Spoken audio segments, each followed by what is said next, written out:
Not just one door, several doors. And every one of those doors, they required keys to get in. From the entrance, you need key to get in. And in that street, there's the man who was the owner of the house, the one who built this big house. He handed over a key of faith to that traveler. And the key of faith is the key that will open the door that grace had placed before you. Brethren, every day grace places a door before you. Amen.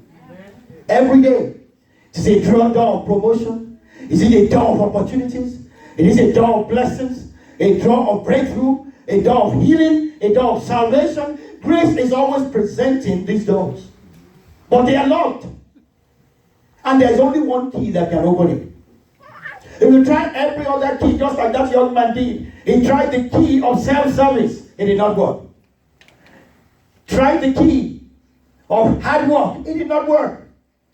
Tried the key of prayer. Sometimes it will not work. But sometimes we need faith to be able to move the mountains. But after a while, the man of the house came back again and then touched him on the shoulders. And he said, I gave you a key when you came in here. He said, what key is that? He said, it is the key of faith. So why don't you apply the key of faith when you get to those mountains of problems? Amen. Why don't you apply the key of faith when you get to a road that is blocked? Why don't you apply the key of faith when you get to a door that will refuse to open again to you? Why don't you apply the key of faith? And every time you apply the key of faith, something would happen. And the doors, they would open. Amen. Brethren, we're going on to the second lesson in our faith sermons. Going to the second lesson with our faith sermon. And I'm just going to do a quick recap, 2-3 minutes recap for those who were not here last Sunday. Understanding faith, I said, is crucial to our scriptural work. Very, very foundational. Why? Because scripture says that without faith, it is impossible to please God. If you are a man or a woman of faith, you need to please God. How do you please God? It is when you please and when you have faith. That's how you please God. Without faith, there is no pleasing God. So Hebrews chapter 11 verse 6 says, because anyone who approaches him must believe that he exists and he rewards those who earnestly seek him. I mean, what is the essence of your faith if you don't even believe in this God? So, without faith, you cannot even believe in God. Faith, simply stated, is believing God. And faith is not lip service. Not saying that I believe God, but truly believing in God. So faith is truly and actually believing in God. And I think I illustrated it here by the chair. You believe a chair can carry your weight, but not until you sit on it are you exercising your faith. Praise the Lord, somebody. And scripture gives a clear definition in Hebrews chapter 11 verse 1. Hebrews 11 verse 1. It says faith is the assurance of things hoped for, the conviction or the evidence of things that are not seen. It is the assurance of things that you hope for, the evidence, the concrete, holding on to the things that are not seen. And I gave the example of the chair. And I also talked about faith. I gave the example of this young boy. A young boy whose dad was outside and their house caught on fire. And that's American English, caught on fire. I didn't speak like that when the brother came here. Praise the Lord, somebody. I don't know how that sounds, but no, America says caught on fire. So I say caught on fire. So the house caught on fire. Amen. So the house was burning, and then the boy ran to the roof. He got up to the roof because that was the only way of escape. He couldn't get out in any other way. So on the roof, his dad came back. There was smoke, there was fire all around him. Dad said, jump.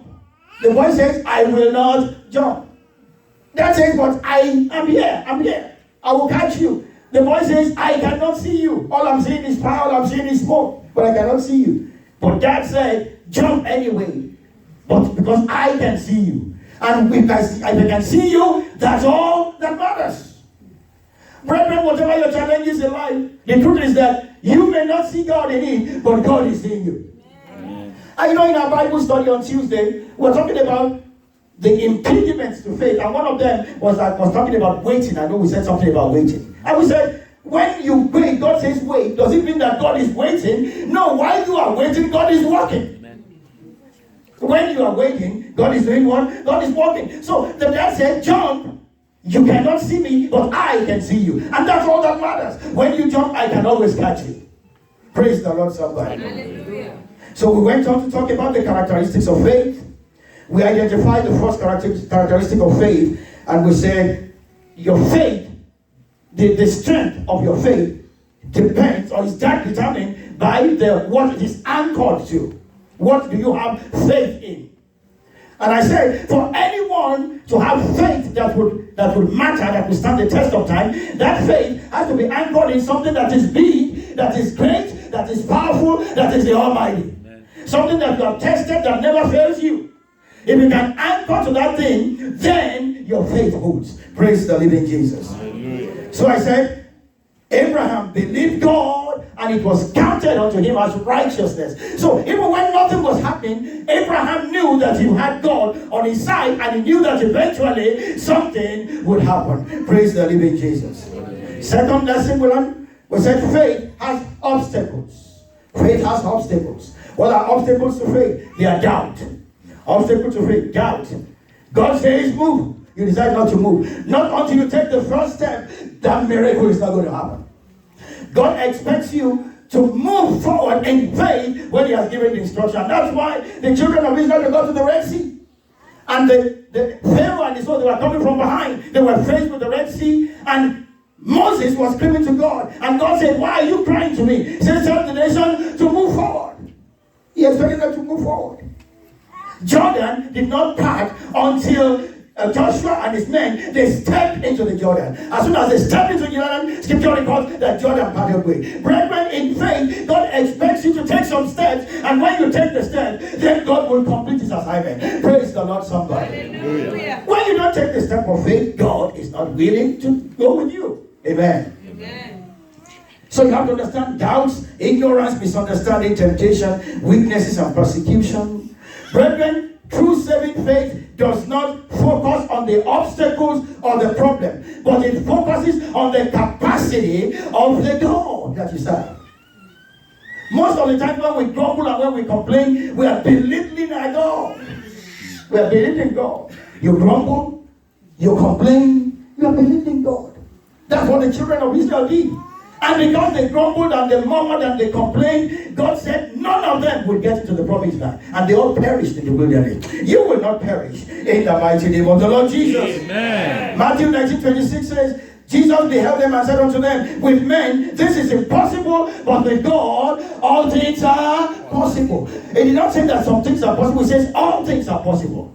I have therefore come to announce to someone this morning, I don't know what that challenge is, I don't know what problem is. If it's one of the things that can be defined as all things, it is possible in the name of Jesus Christ. Amen. I say it is possible in the mighty name of Jesus Christ. Amen. It says all things are possible.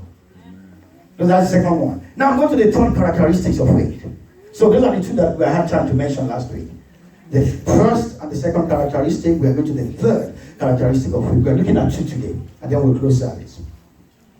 The third characteristic of faith is that faith is a living organism. It either grows, or it diminishes, or wanes, and then it dies.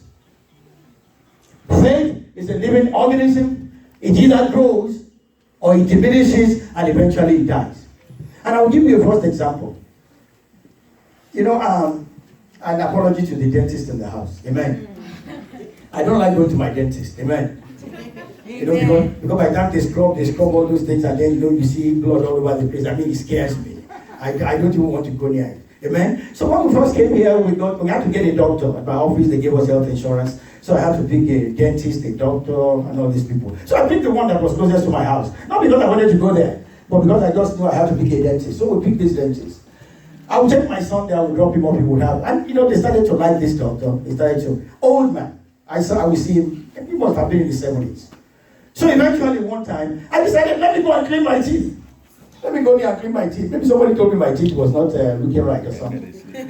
Amen. So I decided to go and clean my teeth. So that day I got there. Please clean your teeth regularly, it's good for you. I lost 2 teeth because I didn't do it well. Because I didn't go to the dentist. Now I go. I try to go regularly. Amen. Amen. Praise the living Jesus. Amen. So I went this day, and then the doctor that my family loves so much, my wife loves, my son loves, This man came and then I saw his hand. He was holding on to those things and his hands were shaking. Everything was shaking. And I said, wow, this man will hold with this needle, with these things, and then hand shaking like that. I said, now I'm in trouble. I'm already in the seat. There's nowhere I can go. I don't know where to go anymore. I said, I will go through this one and I will never come back. How can somebody's hand shaking like this? How can he do the work? Brethren, all it took was for this man to get to my teeth, and I was looking with awe as those shaking hands, they became steady like a rock. Steady as a rock. He held a piece of paper, it was shaking like that. Held anything that's shaking. When he held the scarf and all the things that he uses, I don't know what they call them, man. The things I just see them. But the day when he got there, and then I was looking at his hands, and those hands were shaking, but as soon as he put it in my mouth, they became as steady as a rock. And brethren, my faith that was shaky up to that point, my faith became solid immediately. I saw this man at work, and by the time he was done, his hands started to shake again. He went shaking again.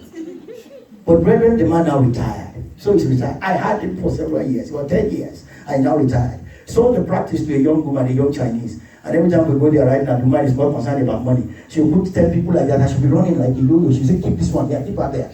I mean, talking about faith. Faith does grow. That man, I saw his hands shaking, my faith started to shake.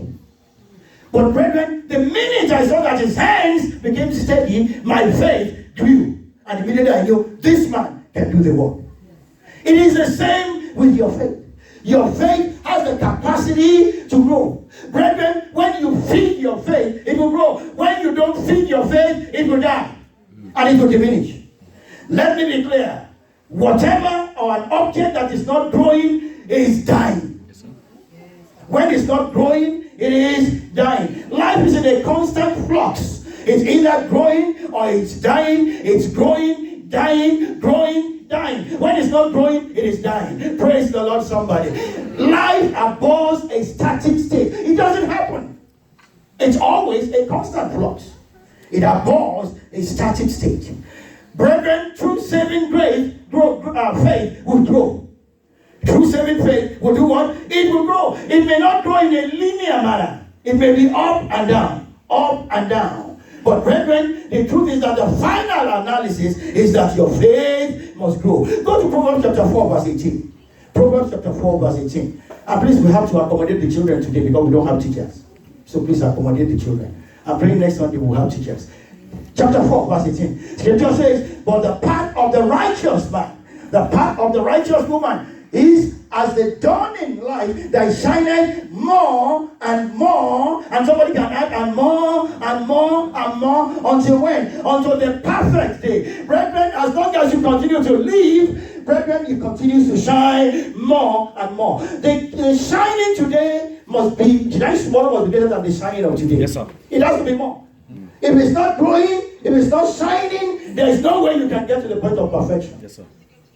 It does not shine progressively. Brethren, your faith must grow progressively. It doesn't have to be linear. You know, sometimes you see somebody goes like that and then it goes all the way up. No. Sometimes it is you have a crest, sometimes it comes down. Because there is a low. Then it goes up again. But brethren, the truth is that it must grow. Brethren, scripture says in Romans chapter 4 verse 20, Romans 4:20, it says, talking about Abraham, yet he did not waver through unbelief regarding the promise of God, but was strengthened in his faith as he gave glory to God. Abraham, we talked about the story yesterday. I thank you. Thank you very much for bringing it up. Romans chapter 4 verse 20. Last week, we talked about the story of Abraham. Abraham was somebody who had no child. And God told him, he said, come. Can you count the stars that are up here? He said, I can't count it. If you can't count it, that's the number of your children. Somebody does not have a child. At 75, no child. At 80, no child. And interestingly, his name was Father of Many Children. That was his name. So when he comes in, they'll say, Father of Many Children. Where are they? Where are your children? I'm sure people will be making fun of him. Mockery of him. That Father of Many Children. I don't know how far the world has mocked you. In the name that is above every other name, I decree today that the object of your mockery is erased in the name of Jesus Christ. I said it's erased in the name of Jesus. Romans 4:20 says, yet looking unto the promise of God, he wavered not through unbelief. He did not waver, he did not shake. Rather we say no shaking. He said no shaking. He did not shake. He said, but he waxed strong through faith, giving glory to God. Another version says that he waxed strong in faith by giving glory. That it was giving glory that made him to wax in his faith. Brethren, faith, growth in your faith is not because of the doubt. It's not because there are no doubts. But your faith must grow even in the midst of the doubts. In the midst of the doubt, your faith must grow. In the face of weaknesses, in the face of the doubt, your faith must also grow. Why? Because you continue to keep your anchor on whom your faith is, and that anchor is in God. So even when it appears as if nothing is happening, brethren, when your faith is still anchored onto God, that faith will continue to grow. Praise the living Jesus. Amen. How did Abraham achieve this? In that passage in Romans 4:20, the lower part, the ending part. He says, but he waxed strong. That is, he grew stronger in faith by giving glory to God. Brethren, when you need your faith to grow, all that you need is to begin to give glory to God. You want your faith to grow? Give glory to God. Thank God for small mercies. Thank God for small mercies. When you wake up in the morning, remember to give thanks to God. Do you know if you do not count your blessings, you will not know what God has done? Yes, sir. You don't take time to count them. Sometimes you just take it for granted because you have not taken time to count them. Brethren, waking up in the morning, sometimes you take it for granted. You think it's your alarm clock that wakes you up. Put the alarm clock by 100 alarm clock by somebody who died yesterday and see whether they will wake up this morning or not. When you wake up in the morning, you give thanks to the God of heaven that woke you up.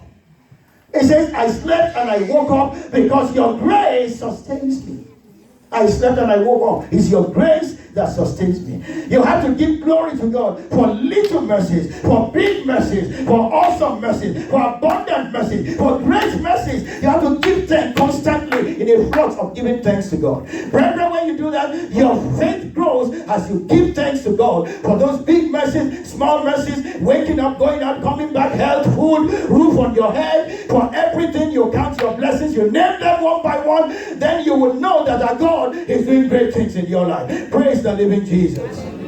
Faith grows when you see God in the little things that's happening in your life. Myself and Pastor Kola were in a conference in Chicago during the week.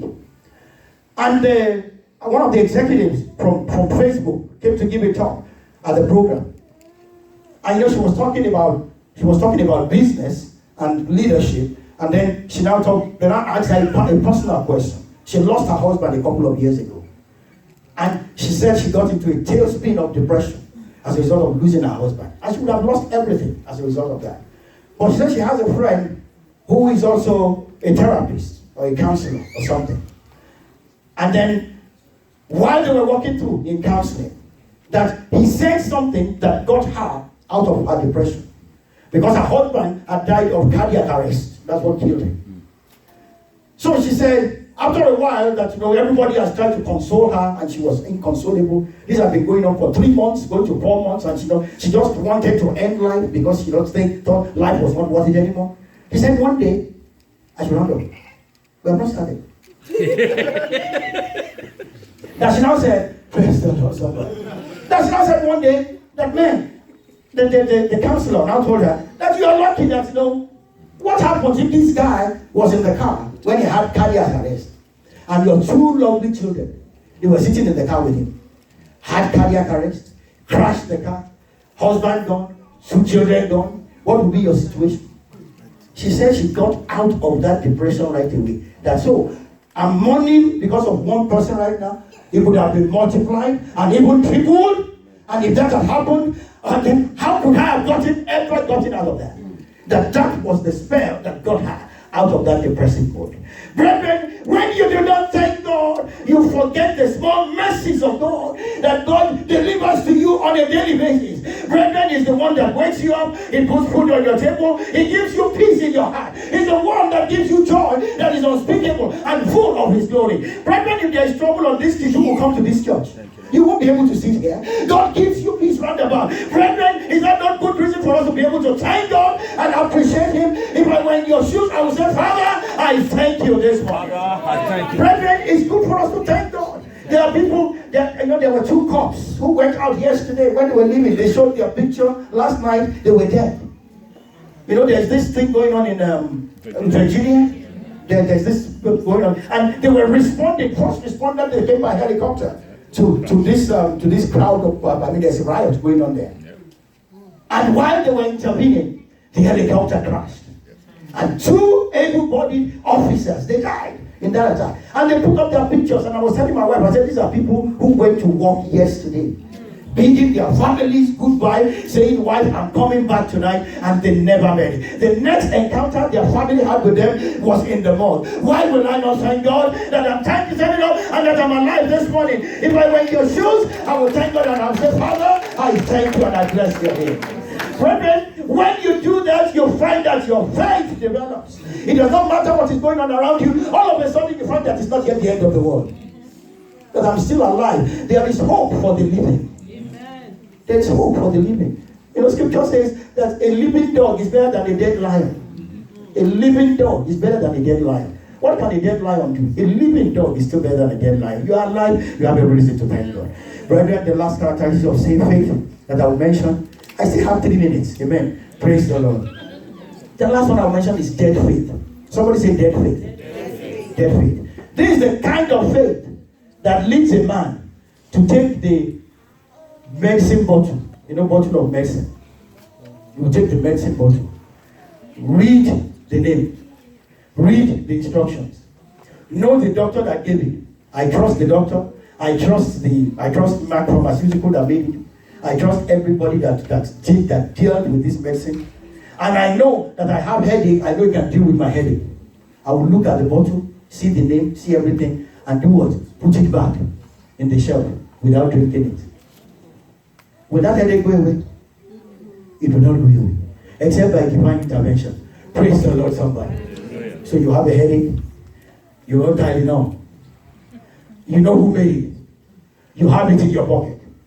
You took it out and you look at it. Oh, Tylenol, you look good. I'll put you back in my pocket. And you don't take Tylenol. Will the headache go away? That is dead faith. That is the example of dead faith. Let me give it to you. This is the way it works. It says, James chapter 2 verse 20. Let's read that. James 2:20. James 2:20. Please go there very quickly. I don't have time now. James 2:20. But will thou know, O vain man, that faith apart from works is barren? Do you know that faith without works is dead?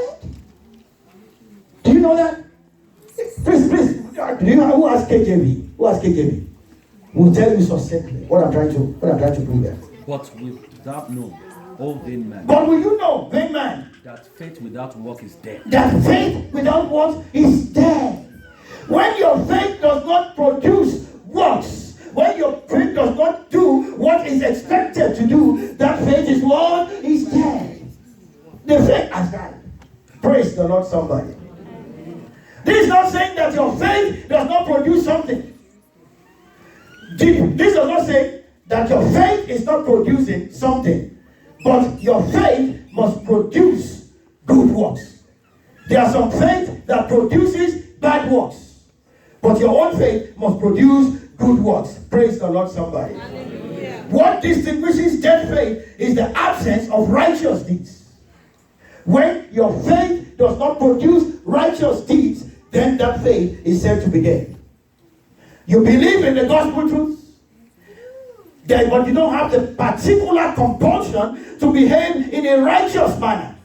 For that reason, it's not producing a work of righteousness. You claim that you believe God, the God of heaven, but we don't see the fruits of that belief. Brethren, that is dead faith. Praise the living Jesus. Everyone, they have the capacity to put up a facade. When things are easy, when things are going well, everybody has the capacity to show up and put up a facade.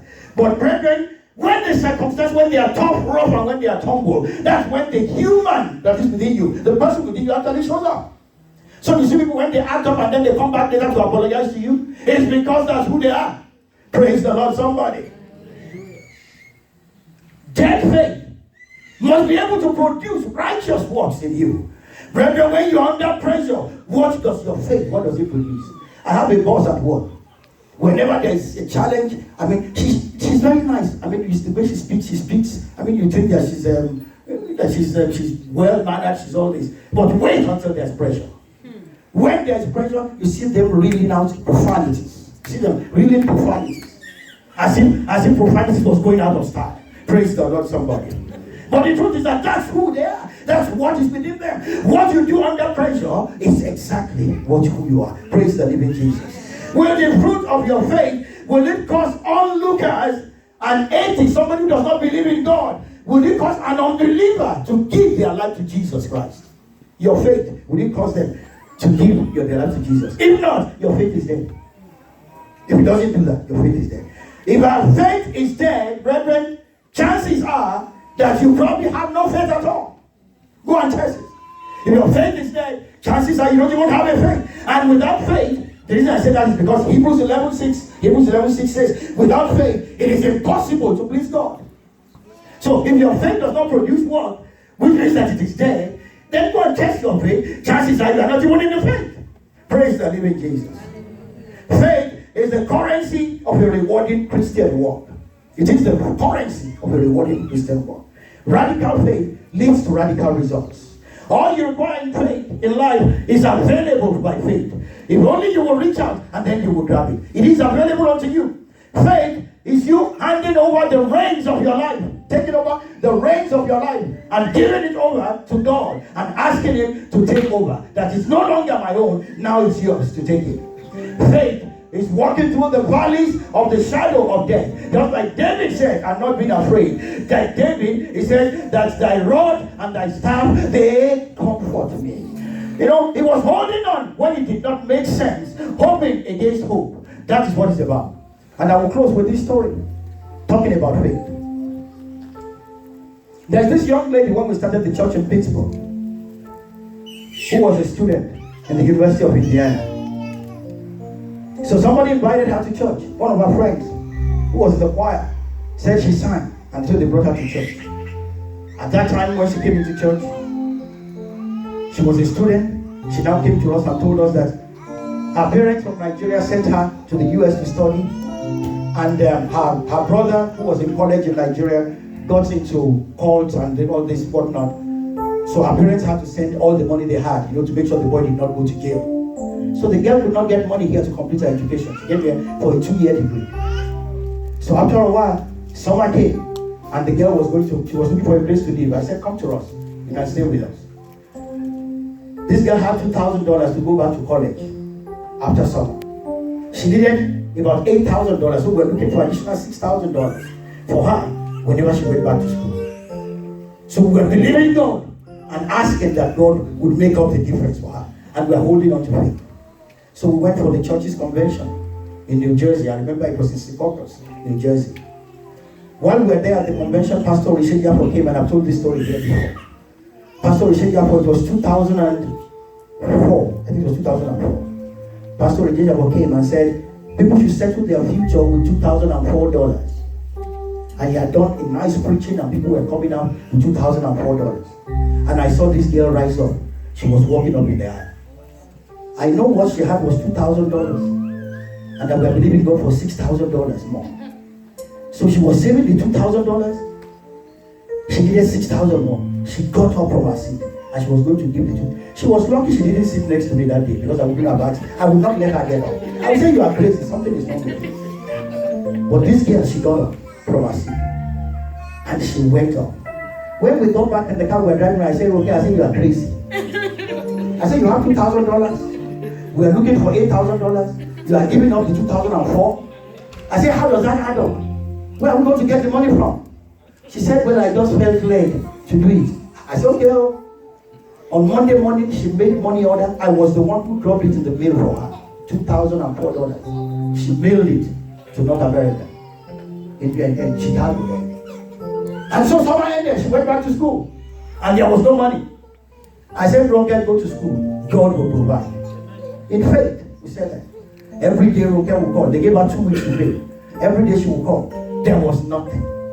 She would cry every night. Then they told her, so it was on Thursday night. She called, we cried and cried. All we could do was that the church in Pittsburgh would give her $1,000. Pastor Fumi Philadelphia said she had $1,000 away. That was giving her back her $2,000 that she gave. It still would not solve the problem. So we said, go and sleep. God will do something. That was on Thursday. Friday was the last day that she was supposed to. She pay the money, otherwise they will kick her out of school. Ronke called me in the evening of that Friday, and between crying and weeping, she was telling me a story. While she was crying on one side, she was weeping on the other, because God of faith had come through for Ronke. On that Friday, they called her from school, and brethren, this was the story. They said a scholarship arrived at school that day, on that Friday, that she had applied for and that she was granted to her. That scholarship will pay for her fees from day one, from the first year, from the first time. The year that she had already done, that she had completed. Scholarship paid for that and was going to pay for the second year. I screamed where I was shouting hallelujah because of what God had done. That's what God can do in faith. Brethren, so not only did she get back money that was paid in the first year, it was paid completely for the second year. That was not all the story. Ronke now told me, he said, listen, because I was immature about it. That was all our problem. As far as I was concerned, every other thing was small compared to that. He said, no, it's not over. I said, what else? He said, in addition to that, they gave her a job in school that was going to pay her $1,200 every month until she graduated from that year. I said, now you are telling me that is good business. Praise the Lord, somebody.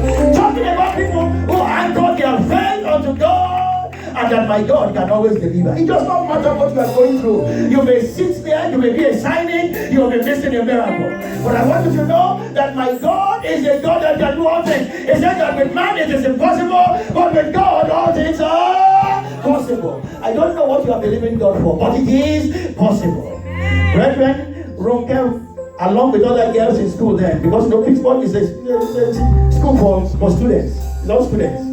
I would tell these girls, I said, don't run after these men, because they were going after them for papers. I said, don't run after them, believe in God. Many of them, they were sleeping with men just because they could get so that they could get papers. Ronke did not do it. Do you know what happened after that job? Ronke got a job with United Nations here in America that transferred her to Ghana. Amen. It was in Ghana that Ronke met a young man who's a Nigerian, who's an American citizen, who married her in Ghana, and she's now an American citizen. And the other girls who were sleeping around, they are still not an American citizen because they did not believe in God. Praise the living Jesus. When you put your faith in God, my God can come through for you. When I'm talking about faith that lives, faith that works, faith that can do the impossible. It is only that faith in God. Brethren, it was while we were having lunch 2 days ago that somebody reminded me of Ronke's story. It was not even me. Pastor Bola was there. Who reminded us? It was Pastor Ife who reminded me. I said, where is Ronke today? I said, Ronke is a high flyer. That girl is made. She's settled for life. There are some people here who need to be settled for life. God can settle you. I said, God will settle you. Choose not to say amen and then you are going to be the one to lose it.